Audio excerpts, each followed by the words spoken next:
بسم اللہ الرحمن الرحیم۔ السلام علیکم۔ آج کی ویڈیو کا عنوان ہے جی سورۃ البروج، شان نزول اور تعارف۔ یہ سورت نبی کریم صلی اللہ علیہ وآلہ وسلم پر مکی زندگی کے درمیانی دور میں نازل ہوئی۔ یہ وہ دور تھا جب قریش مسلمانوں پر ظلم و ستم کر رہے تھے۔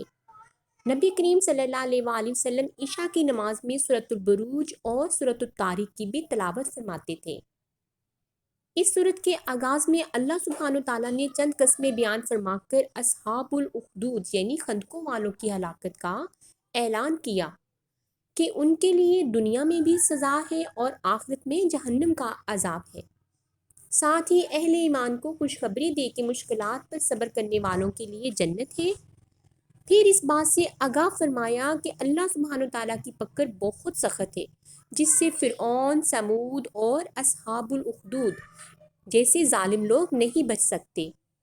آخر میں قرآن حکیم کی عظمت بیان فرمائی کہ وہ لوح محفوظ میں ہے۔